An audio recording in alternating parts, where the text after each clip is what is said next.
Welcome to episode, I believe it's going to be 18. Doesn't feel like we've recorded that many episodes, but today I am joined by podcast producer Katie. Hi, Katie. Hello. So glad you're here today because I did not want to talk to myself, but my brother is a very busy man still, traveling a lot this month. We're recording this just before the holidays. We're mid-December. So everybody's in that holiday crunch mode. You know, when you get in I think we're feeling it too. There's a lot of stuff we still want to wrap up and do in our businesses. And yet we also really want to take some time off.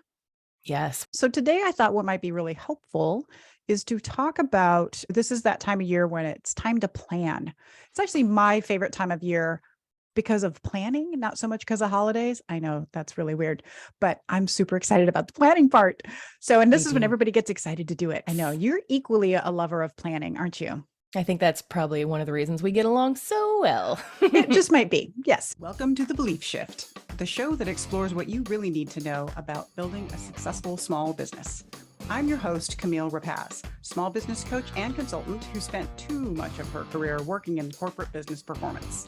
And I'm George Drapeau, your co-host and her brother. I'm a leader in the tech world, bringing my corporate perspective, but mostly my curiosity. Together, we're exploring beliefs about success and how to achieve it, but mostly we're bringing practical solutions so you and your business can thrive. So planning is a big deal, but there's actually some prep work you should do before you get into the real deal of planning. And especially when you're doing a big annual plan for your business or you're moving into strategic planning, there's a little bit of pre-work that you might do.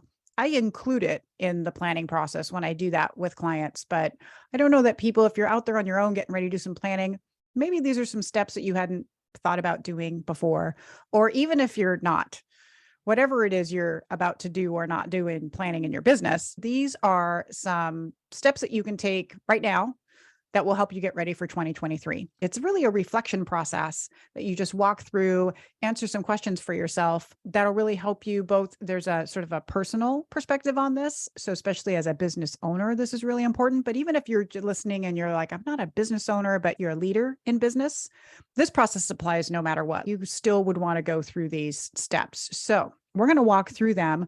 I will put these questions in the show notes. So we'll make sure we drop them. Don't let me forget about that, Katie. We'll drop them into the show notes so that you can go through them. But we're going to talk through them. And we actually did this in my membership group just this morning. Katie and I were both in that conversation. So what we do there is we go through these steps, but then everybody shares as much as we can. It's a small little group, but we love to just share out what are we coming up with and hear what people's answers. It's very inspiring to hear each other. So I thought maybe we'd share some of their answers here as well. And maybe that'll be a little inspiring for people as they think, oh yeah, I hadn't thought about this or that as you go through your process. Yeah, So that's that's great. what we're going to do. All Woohoo. good? Let's do it. All right. So part one of these questions, these are the personal impacts questions that you would think about and answer. And I will say, when you think about doing this, one way to think about approaching it is we sat down and had an hour conversation with our members and talked through these. You don't have to spend an hour on this. You could just answer a couple questions every morning between now and the new year, or now, whenever now is that you're listening to this, and the next week or so. So you don't have to do this all at one step. You can just break this up. If you like to journal, you can think of these as journaling prompts. So there's lots of different ways to approach this, but these are the questions that you would start to think about. So the first ones, and these kind of work in little like pairs. So there's two questions to start this off. How did your business support your life this past year? And how did your business get in the way of your life in this past year? So when you think about those, some of the things that came up in the group, one of the ones that I loved the most was just having they felt that they had this sense of purpose and confidence. And so their business was giving them more of that in their life, which if you can build a business that does that, I mean, I think that's what we all kind of hope for, is that it can give us, we can feel some more purpose and confidence coming from doing this thing we call make a business. Mm-hmm. But that was a big one. But then also just flexibility. I think that was maybe one of yours, Katie, was flexibility, right? Say more about that. It's a plus and minus tool. So flexibility was really helpful in my life in terms of being able to take time off to deal with issues as they came up unexpectedly. However, also because I'm the only one I'm reporting to, If I didn't have deadlines that necessarily had to report to someone else, I also was fairly flexible on my due dates. Yeah. Yeah. The reason I put these two questions together is there's always this push and pull of our business of we as business owners can get some extra flexibility in how we manage the work around our lives. But sometimes we end up trying to manage our lives around the work. We put the work first, and sometimes we have to do that. I find a lot of business owners are doing it when they don't have to. We feel this obligation to do it. We feel like if we aren't showing up in that way, that we're not doing a good job. Mm. We talk about in the belief shifts, making those trade-offs, got to make the right trade-offs, but we don't want to sacrifice what's really important in our lives because the whole point of the business is to be able to have the life we actually want that we couldn't have otherwise. That's all we know for the most part. If you had had a day job and you're new at running a business, then you don't really know anything else. Or even if all you are doing is running a business, you still have the societal expectations of what it means to, the typical 9 to 5 schedule, Monday through Friday. We even talked about this in the flexibility of, can I take Fridays off and work on Sunday? Well, yes, I can. But how does that work? Does that actually fit my life? Does it not? How do you manage all that? Yeah, that was a huge eye opener for me too when I realized the weekend didn't have to be on the weekend. And I don't know about you, but I love when I just choose to take a day of the week that's just for me. I just block it and do my own thing.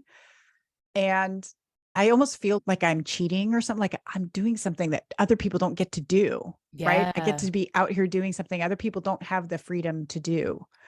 And I love that. I love that feeling in my business. Yeah, it's a treat for sure. So those are the first two.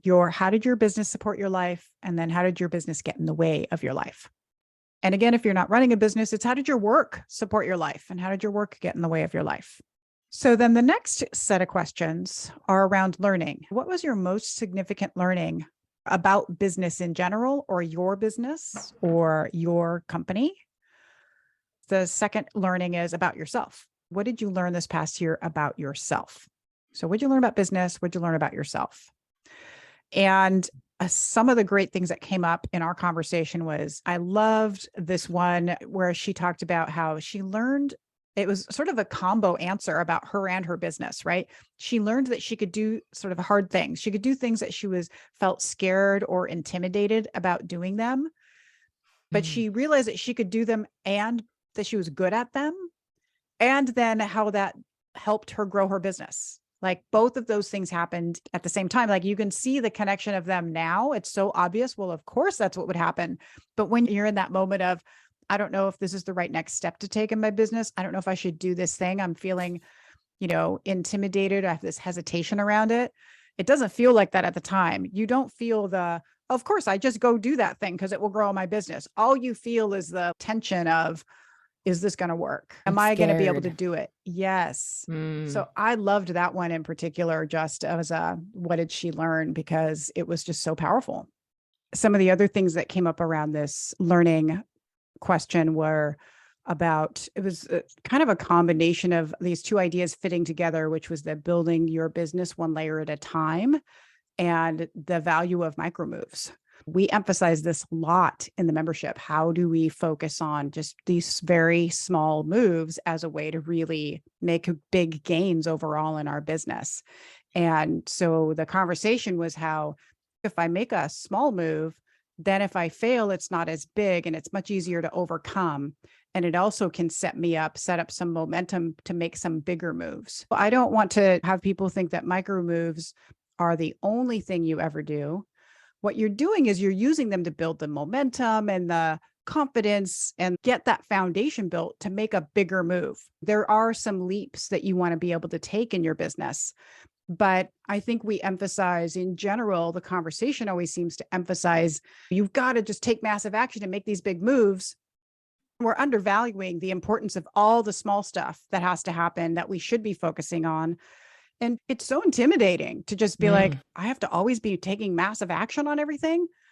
Who Exhausting. can survive? Yeah, it's exhausting. And who can survive that? And talk about messing up work-life balance, right? Ooh. So just focusing on those small moves and setting you up for the big ones, that was one of his big learnings that he was sharing. And it was such a great one because to me, it's everything. We just need to focus on those small moves and the big stuff will show up so clearly to you. Like, oh, here's where I now take big steps and where I feel good about it. Maybe Mm-hmm. still a little scared and intimidated, but not like I otherwise would have been if I hadn't done all this foundational micro moves before that. Sometimes you got to dip your toe in the water a few times before you just jump on in. No kidding. Yeah, it's so important to set yourself self up for it. And I see business owners do it a lot because we see what other people are doing, or people might ask you, like, oh, so when is your business going to be $1 million? You should be able to do that next year, right? And you're like, no, what are you, what? And I'm making up $1 million. It could be any number. It could just be six figures if you're just a little micro business owner, or, whatever you're trying to get to. Other people's perceptions of what you should be aiming for or what you should be doing, whether it's people or just the internet in general, of, you see somebody say, hey, I started my business 6 months ago and now I have 1 million followers and this much revenue. We just have to stop listening to those people because we have no idea what their scenario is. We have no idea where they started from, how much money they got funded in. Like, we don't know anything about them. All Mm-hmm. you know is what you are starting with. And I think that's one of the biggest things when I think about just the value of these micro moves is just drown out all of the noise and go at your pace. Go at as fast a pace as you can manage in a healthy way. You do want to push yourself a little bit, but not so bad that you're just going to crumble. We're trying to avoid the burnout that many of us are Exactly. escaping from. Yes, Maybe that's such a anyway. good point. Most of the reasons a lot of us are doing this is because we don't want to just have this go, go, go and burn ourselves out process. We want something else. And then there's another one in here that I thought was brilliant. And it's so simple, but it's so good, which is just the simplicity of learning about how to schedule tasks into your calendar, not just Mm. meetings, but tasks. And I know people who have calendars that are packed full of meetings. So I'm like, when the heck are you doing the actual work? And they're like, yeah, I don't know. I don't know when I'm doing the work. Oh I have gosh. not booked that in. And then on the flip side, I know people who their schedules aren't necessarily packed. So it feels you either way. Either your schedule is too full to do the work or your schedule's not full enough. So maybe you're just starting out. Your calendar is fairly open still because you're doing all the building blocks work in your business.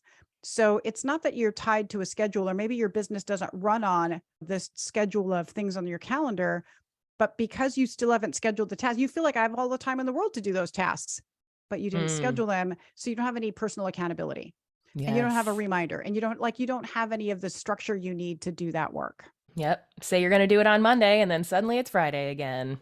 Exactly. And I Mm. think, even though whenever I talk to people about planning, it's not enough to just write down what I want to do. A plan isn't complete until you've said, and it's getting done at this date and time. This is my time to go do those tasks. So I have lots of blocks on my calendar that are, here's when I do podcast stuff, and here's when I'm doing my weekly planning. And that changes on a weekly basis. The weekly planning doesn't move. That's every morning, 8 a.m. Nothing happens without the weekly plan. But throughout the week, then I'm like, oh, this is a good block when I should work on some marketing content. This is when I should do even some of my offline client work, whatever it is, right? It seems like such a small thing and it makes such a difference. Yes. Where is your time going? And where should it go?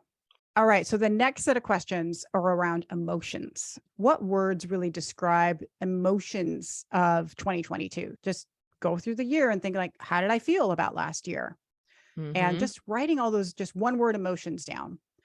And then once you do that, you can sort of look at it from wow, what of these emotions do I want to take forward into next year? And then which ones do I want to just let go of? Not necessarily Mm-hmm. avoid, or I don't believe in just taking negative emotions and pretending they don't exist because that's not real.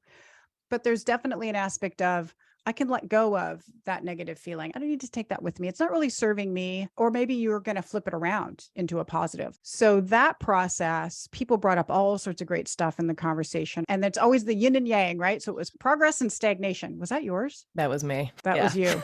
Progress versus stagnation. And then proud, but also impatient. Yes.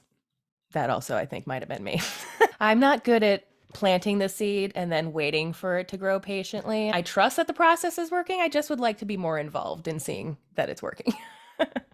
I'm with you. I think as business owners, if we didn't have a little impatience in us, we probably wouldn't be very good at this. Good point. because that's what keeps us driving forward. Having to be patient is definitely important, but the fact that you have a little bit of that tension, and that's mostly what we talked about in these emotions, was the tension between them and Mm, how important that is. Just being all or one or the other, I don't think is serving us as well as leaving space for the tension between these emotions, like between the progress and the stagnation, that feeling of, I think I'm making progress, but it also doesn't feel like enough. and maybe what I need to think about it, speaking of kind of reframing how you're thinking about things, is instead of it being stagnation, it's rest, or like Mm, it's just brewing or something like that, marination time. So the yeah. work is wait, Yeah. which is very counterproductive to my mind. I want to work constantly. Yes. Because that's what progress feels like. I must always be doing something. There's something about reframing the idea of maybe it's not stagnation as much as it's marination or Mhm. something. There also needs to be some breathing room for you and for the work. Because Right. how many times do you step away from the work and then boop, there's that problem Yep. solution or there's that new idea All the time. all the time. And we don't do, I think, a very good job in is just as humans, like allowing for that space to happen. My It's old hard. boss used to recommend taking 3 weeks off of work twice a year so that you could really get your mind out of work mode. And I was always like, one day, that's a goal. When I worked a day job, we would go to Mexico for a vacation every year. And I quickly learned that it had to at least be 10 days because it took me 3 days at minimum to really unwind from the work Mm, and start to actually enjoy that I was on vacation. I was very focused on I've got to let go of work if I'm actually going to make this vacation mean something. yeah. But it meant we needed 10 days because it took me minimum 3, sometimes 5 to just get into fully relaxing and enjoying. And if you're only there for a week, by the time you get there, you're like, oh, then I get panicked because I'm like, I only have a day left. Yep. Right. That was her thinking. Exactly. Yeah. I think that's spot on. I think taking a moment here and a moment there is really important, but you also just need to really step away and get out of that space. It will give you a new perspective on what you're Mm, doing and on your business. I'm sure there's business owners listening right now that are like, there is no way I could step away from my business for 3 weeks. mm, Well, I would say that would be a really great goal to set for yourself is how do I get my business to a point where I could step away for 3 weeks? yes. I'm about to have to do this next year. So this spring, we're taking a really big trip and I'm going to have to step away from the work for like 3 weeks, like really step away. I'm not going to be able to, I'm going to be in different time zones and I'm not going to be able to remotely do it. Mm, So I challenge everybody to figure out what would it take to do that? Because if you can't, why do you have this business? yes. If you Exactly. can't have that freedom, why do you have a business? And I don't mean freedom to work from anywhere so you can keep the business going while you're away for 3 weeks. No, Right. I mean, you're going to not actually be working on the business at all for 3 weeks. There Yes. has to be a way. Italians do it every year. August, nobody's I there. know. That's so true. I want to live in these countries where that's just part of their culture. We Hmm? just don't do a good job of that. Nope.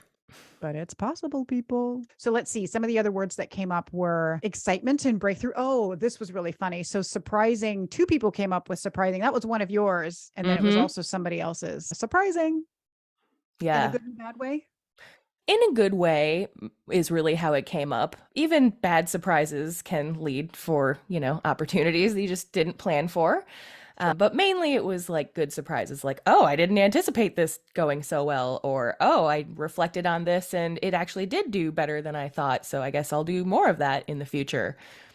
Most of this, we were really talking about how do we take some of these negative, and we focused on the word scared came up a lot and how you can make that a good thing, right? So it was scared but empowered.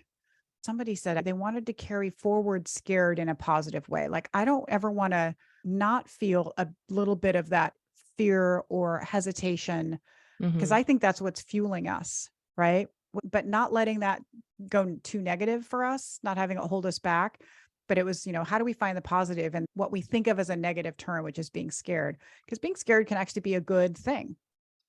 people love getting scared. That's why haunted houses are a thing and I all like know. horror movies. It's not my cup of tea, but Yes. lots of people love that kind of stuff. It's exciting. And I think that's sort of like the other side of fear, right? Is excitement. Yes. I remember I saw something about what's going on with people who actually like to get scared. I'm Mm. one of those people. I love Oh, watching the scary movies. I love that stuff. I have a certain genre of that stuff that I like. I don't really like the gross, yeah. I like the Jaws scary. They're letting you come up with all the horrible things that could be happening in your own head because my head's Oh, going to come yeah. up with way crazier stuff than what you show me on the screen. But Mm-hmm. I love that stuff. And I think there is something positive in that feeling of being scared and how it can like excite and motivate you and all those kinds of things. So maybe not horror scary in your business, but some kind of scary could be a good thing. So that was all of our stuff around the emotions. And again, it's really just a way to look at like what's showing up for me and how do I make sure all these emotions, as best I can, I want these to all be working in my favor. So how do I acknowledge them and pull them forward, even the bad, scary ones? The next question, and we didn't talk about this one in the membership because we only had so much time, but I want people listening to this podcast to also address what are your top 5 values? And if you don't know them, I do have an exercise around this. People can just ping me if they don't know what that is. By the way, we do have an Instagram account, but you can also leave a voice message. If you go to thebeliefshift.com, there's a little widget. You could just click and leave a voice message and say, how do I get to my values? There's lots of exercises. I have a great one that I can give people, but what are your top 5 values? The reason we want to focus on this is I want people to ask themselves, how did they show up in my business? Or where were they lacking in my business? Because one of the biggest ways I see people get very disenchanted with their jobs or their businesses. So in the workplace, it shows up like this. I have a set of values, whether I've explicitly stated what they are or not, I still have them. There are things I value, right? So your first job is what are they? Figuring out what are things that I value most. And if you really think about it, you can start naming them off. Your company also has a set of values. And what I find people get most disenchanted with is there's a misalignment in those values. The things that I value aren't really the top values of my company. An easy example would be the environment, right? I very much believe in being very conscientious around the environment and what we do from a climate crisis perspective or whatever, however you think about that. But my company doesn't value that. It's not important. If that's a really top value for you, then that's a struggle because you're like, I'm doing this work every day that's not lined up to my values. And even though you might not overtly realize that that's happening, there's this undercurrent that's constantly just kind of nagging at you. The other way that the misalignment of values shows up is just working for a company who maybe you're like, I'm totally down with all 5 of their values. I can get on board with it, but I don't really see them actually living them. I just see them talking them. You ever Yeah. been there? Oh, yeah. All talk and no game. Right? It's so crazy to me when I see companies do this because it just seems like such an obvious thing to fix. And yet it must not be because lots of companies have this problem where I go in there and I realize, oh, you're not even living up to your own. And you might be doing this in your own business, by the way, because it's actually kind of hard to do to really think about what are the values that I want embedded in my business. And so that's why we ask this question is how are they showing up? However, they're showing up in your business now, keep doing that. But then how are they lacking? So maybe one of your values doesn't really show up in your business. How could you make that happen? Or maybe there's areas of your business where you're like, we're really good at living up to the values in this place, but not so much over here. And I want to improve that. And so it's a really great way to think about if you're starting to feel just a little meh about your business, lost that loving feeling about your business, this might be one of the places to look. Yeah, that's a great idea. We often we undervalue the value of values. And it's tricky. I get it. As a business owner, business is business and it has certain demands, and those might be different from yours. But as a business owner, your job is to create that alignment as best you can to what the business needs you to do versus the values that you want to espouse, you want to live by. And then you just have to be honest with your people as well. Here's what we actually need to do in order for the business to go well. These are the things that are important. How can we still do that and stay true to our values? There's a way to solve that problem, and we just don't really talk about it enough. That was question number 7, was the values. And so that one stands alone. This is just one question. And then the last one in this space is, what are you most proud of accomplishing in your business in this past year? And the reason I think it's important is you just need to be loud and proud about this. This is also where I want to see all the little micro move accomplishments, all the small stuff that you maybe didn't think about as being a very big deal, but is a big deal. But people who had all sorts of great thoughts on this, speaking at conferences, hitting their big money goal, just purely persevering. We joke about this sometimes, but it's real, which is I didn't give up and go back and get a day job. Yeah.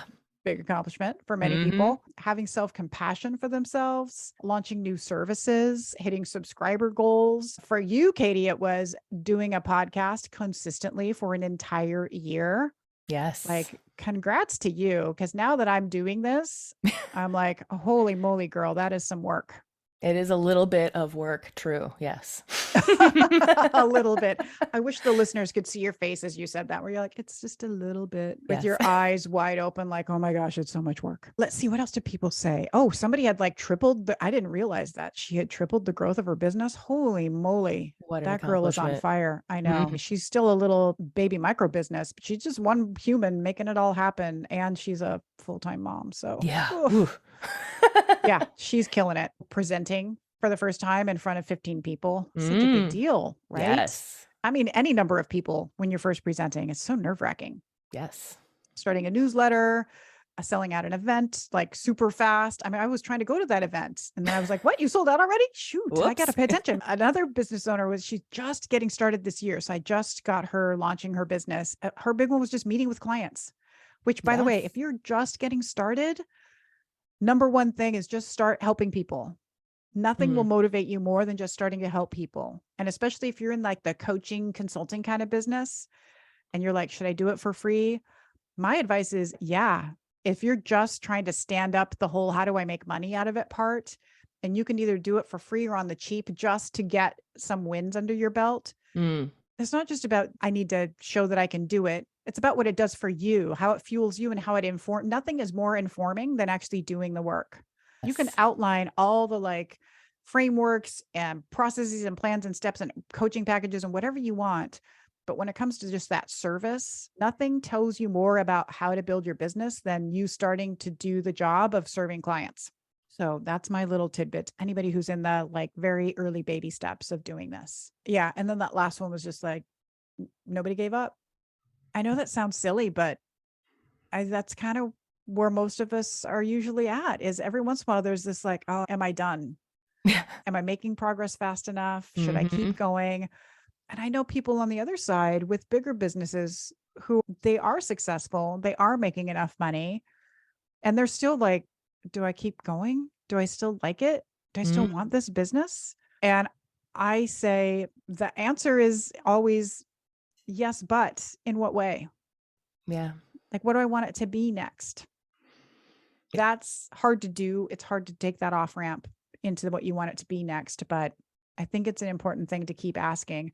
And maybe for some of you, it's no, I do want to sell this thing. Great. I know lots of people who they build businesses specifically just to sell them. Yeah. That's a great strategy. Build a business that you can sell. That's what you know you're doing. This is where long-term planning is really important. What is the long-term vision of this? Is it to build something that I sell to somebody? Is it to build something that I can work into retirement? Am I going to hand this down to employees? Is that what I want to be doing with it? Like, what do you want this long-term business to be like? So that's the last of the, what's that sort of personal impact reflection piece. This next set of questions is really more, what do I reflect on in terms of business performance? I include both of these things in the first step to doing a strategic plan with a business, is we got to look at both of these things, especially as a business owner, like it's affecting your life. So you have to look at both pieces.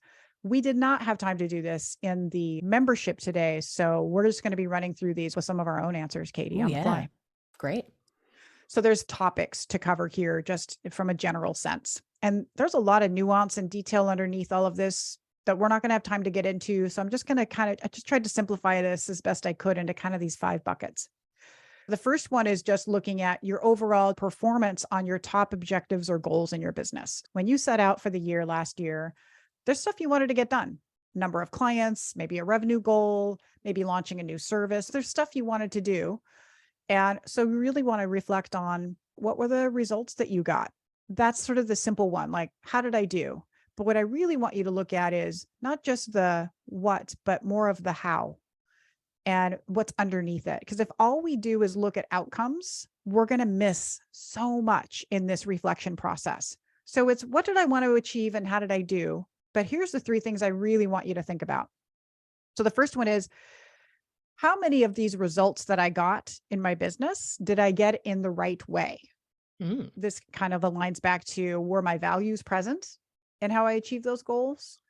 I mean, the most baseline question is, did I do it ethically? Right. Right.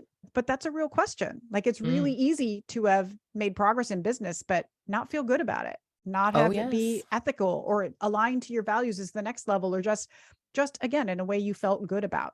So did you achieve those results in the right way?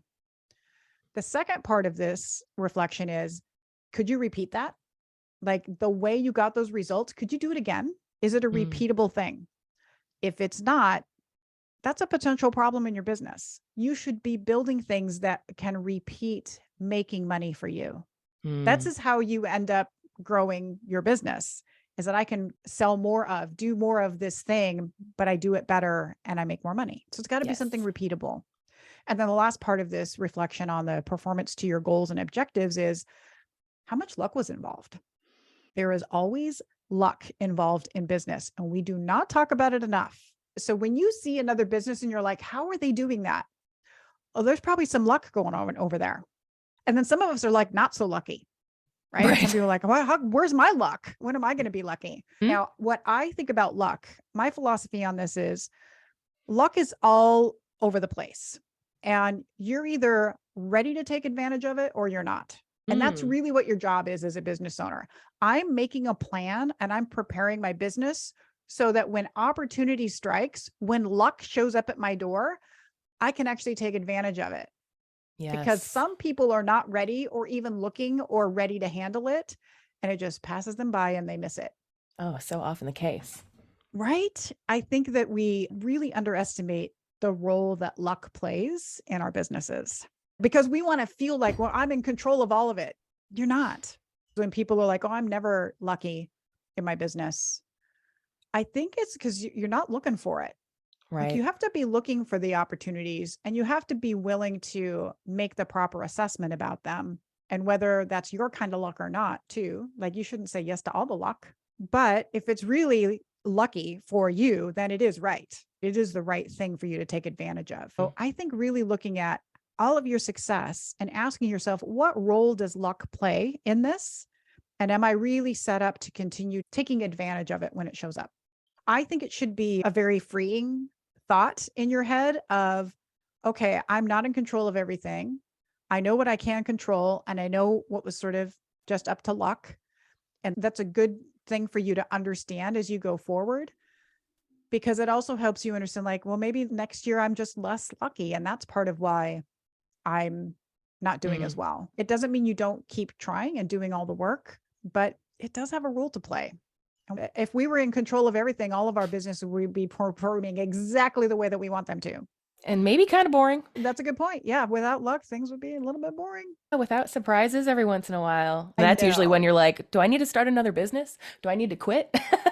Yes. That's when we You're start to like me doubt. anyway. That's totally true. I know we talk about, we don't want a lot of surprises, but when I think about not having surprises, I think about it as, I don't want to have surprises for the other people I work with in my business, whether they're contracted or employed or whoever I'm depending on. Like, those people, I don't want to be the one surprising them. But in business in general, you do want to recognize that there's going to be surprises all over the place. And you Oh, just have to yes. be able to adapt and be ready for them. Some will Yeah. be good, some will be bad. I actually have a great example for this set of questions. Back in the beginning of the year, Mhm. I did a knit along for a pattern that I designed for fingerless mitts, and it went over really, really well. The sales for the yarn was really great. It's definitely a repeatable process, which I'm realizing. And how much luck was involved? Well, it was pretty lucky that I happened to see a sweater at the mall one day that had an interesting cuff design, and it triggered something in my brain that I thought, this would be a cool knitting pattern. And so that lucky idea wouldn't have been anything had I not gone after it. So there's that too, which I think is what you're saying. Yes, totally. I mean, I think that there's the luck of just the spark of the idea, but I think also just then I know you had outcomes from that you weren't expecting as well. You were like, oh, and it actually had some financial return that I didn't plan on. Yeah, it went over way better. Also, I chose to incorporate more people into it. So it wasn't just my following, it was also the following of the yarn owner. So we were collaborating, which is another value of mine in the business. I love collaborating with other small business owners. And that's something I want to do, is really promote and help us all out so that we don't have to get day jobs. That's so great. Yeah. So it's repeatable, not just because you could technically do it again, but also because you enjoy it. Yeah, exactly. That's a big part of making something repeatable, right? And I'm going to repeat it better next time because I know what people want and I have different ideas about how to go about that now, or ways to offer it to them. Oh, I love that story. All right. So number 2 is reassessing your strategies. So what's working and what's not? And when I say strategies, because your business, you have one sort of big strategy for your business, but it's really made up of then smaller strategies within the business. So there's a strategy for you get customers, your marketing strategy, customer acquisition, or business development. Are those strategies working, or what part of them is working and what's not? That's level 1 reflection. There's also, there can think about strategies for how you actually are serving your customers, your product or service delivery, your customer service overall. Are those strategies effective? These are places where you're going to want some data. And so you might look and be like, I don't think I know. Well, that's a great reflection on, oh, how would I know? What could I actually look at in order to start knowing whether my strategies are effective or not? Don't walk away from this one if you're like, well, I don't have any way of knowing. The next question is, then how could I? Because there are always ways to find out. And so this is a great place to lean into. I need to get better at having an understanding about how these things are going. And there's always a way. There's always a way to measure these things. So reassessing the strategies at all these different levels in your business is a great other reflection to do.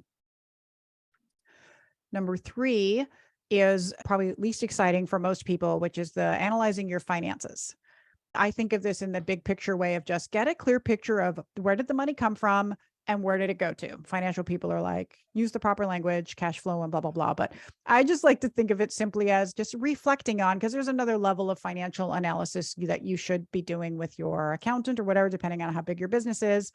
But just from a very basic picture, do you know where you made money from? Especially if you have multiple lines of revenue, which most people are making money in a few different ways.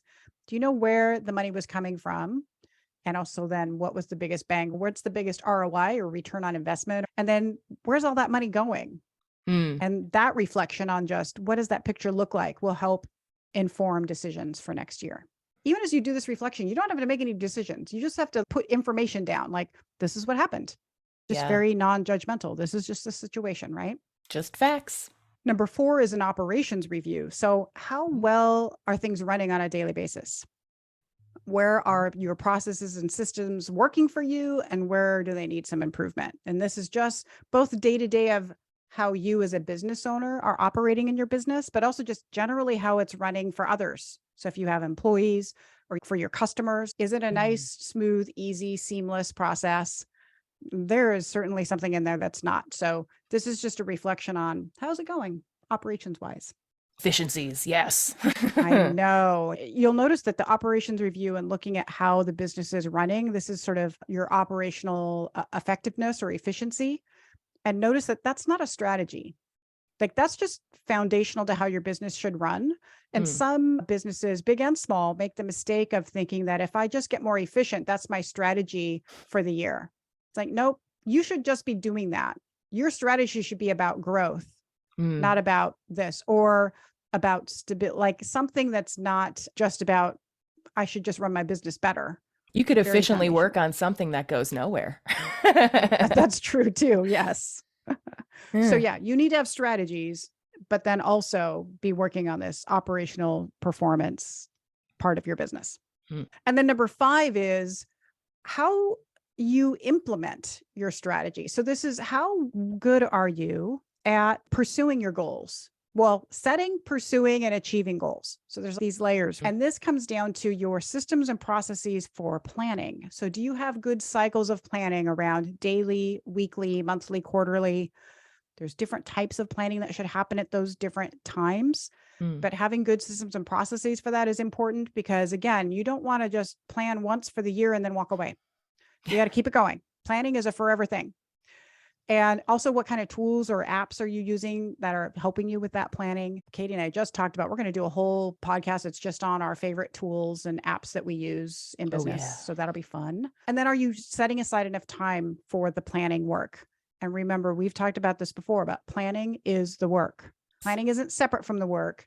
You as a business owner, or if you're a business leader, same deal. Your job is to do some planning. That's part of your job description. So that means you should schedule time. Back to the earlier thing about, did I schedule time in my calendar for the tasks? This is a thing that should be on your calendar. This is my time for planning, whatever that looks like. So those were the 5 areas for business performance reflection. So good. We will put all those in the show notes so you guys can just quickly go reference them if you're like, I couldn't write all that down. So just really to wrap things up, I just want to link this back to all the belief shifts. Because I started, I'm like, oh, which belief shifts does this relate to? All of them. Oh, big surprise. Let me just say that. All of them and goodbye. No, they connect to all of them. So I'm just going to walk through them really quick. You're strengthening your foundations by doing this reflection, because this is keeping you from doing a quick fix. This is having you go, wait, let me actually assess what is happening. So this reflection is strengthening the foundations. It's also about being curious. This process should be about curiosity, not judging. You're not judging yourself or your business, just being curious about what's happening in here. That's the best mindset to have as you go through this reflection process. Great advice. It's very much also a plan it, don't wing it. This is the first step to planning and not winging it, right? Yes. Reflection. It's also about setting up. We talked a lot about, there's different aspects of here, looking at the systems. Do I have enough systems to keep things from getting chaotic? And also just this reflection process should be it should be built into your systems of planning. It's a little meta, I know, but it's also, this is setting you up for having you look at strategy, setting it up for that next level of strategic planning. So you're not just doing this random spaghetti at the wall approach, and it will inform future trade-offs for you to make. So you don't get into the sacrificing, like we talked about, did my business serve me or not kind of question. Was I sacrificing too much, or did I make smart trade-offs in my business? And this in itself is, like I said, it is a process. So process, over outcomes. We even talked about that in how you assess the goals and objectives of your business. Don't just look at whether I made them or not, but what was the process for getting there? And do I feel good about that? And then finally, you can micro move your way through this reflection process. 1 or 2 questions at a time. Like I said in the beginning, 1 or 2 questions at a time, either part of a little mini morning journaling process or end of day, or whenever it suits you, to just answer a couple of these questions. You don't need to do them all at once, because that can feel really overwhelming, and we don't want that either. So just take a couple at a time. Treat yourself afterwards too. That's always fun. Oh, I like that too. Yeah. Treat yourself, or do it in a fun place. Like take yourself out for coffee or for lunch or for something, and just do it there. That's a good right? idea. It's a really great idea to step out of your typical work environment to do this kind of reflection. All right. So any last thoughts, Katie, before I wrap us up here? This is just such a great way to take us out of the year. I know I, for one, am really excited to do the reflection process and to work with you in the upcoming year on just planning to have an awesome 2023. Me too. I've done a little bit of pre-work on my plan, but I haven't done my full plan yet. And my husband has his own business as well. So he and I actually decided we're going to do a mini planning workshop, just the 2 of us, on Friday. It'll be perfect because we'll share here's what we're planning in our businesses. And did we line that up with what we actually want to do in our lives, right? Right. Yeah. We got stuff we want to do. So that's going to be really fun. But then also, I'm going to be doing a 4-part planning series with people online the week of January 9th. So there's a link in the show notes if you want to sign up for that. You did it last year, right, Katie? Oh, yes. And it's so great. Even if you've done it before, it's always really valuable. Mostly the time is just carved out for you to actually do the work. We're going to do the work together. And so it's going to be a combination of doing work together where I'm going to walk you through the steps. I'll give you the template. I'll walk you through the steps on Zoom. But then there's also going to be office hours where you can come and ask questions. That's why there's 4 parts. 2 of them are workshop time. 2 of them are office hours time. And you can come in and ask questions in the office hours about, I didn't understand this step, or did I do this one right? Or I need some guidance on this. It's basically me coaching you on your plan. Or you can also get other members, other business owners' feedback in that space too. So that'll be Yeah. the week of January 9th. Highly encourage you to sign up for that, because it's just that dedicated time. That most of the struggle we have with doing a business plan is, when am I going to do it? Yes. And I've spread it out so it's just a little bit of time each day. And so it won't be too overwhelming to actually do. Check that out. And I hope to see lots of people in there, because again, this is my favorite thing to do. It's my favorite time of year, Christmas and planning. What could be better? All right. Thanks for joining me today, Katie. This would have been way more boring if I had to do it by myself. So I really appreciate you being here. No, such And a pleasure. Thank lovely. you. There will not be an episode coming out the last week of December because I am taking that week off. So Woohoo. no episodes then, but we will be back in your ears January, the first week of January. Gosh, what is that Tuesday? January 3rd. That's when the next episode will come out. So everybody have a lovely break over the holidays, and we will be back with more fabulous stuff about small business growth and just business stuff in general. And hopefully by then George will be back, but we'll see. We're going to try and record an episode over the holidays when we're in together, because he's going to be here. Good luck. I know that probably won't happen because, nephew Avi will take all of our time, as he should. Well, maybe he's a guest too. Get him on there. Put him on the mic. Ooh, oh my gosh. What small business Okay. would he want to start? So He's many probably got some ideas. Probably something about dragons and Hot Wheels. Interesting. Yeah. Who knows what he'd come up with. Thanks, Katie. Thanks, everybody. Happy holidays. And we'll talk to you next year.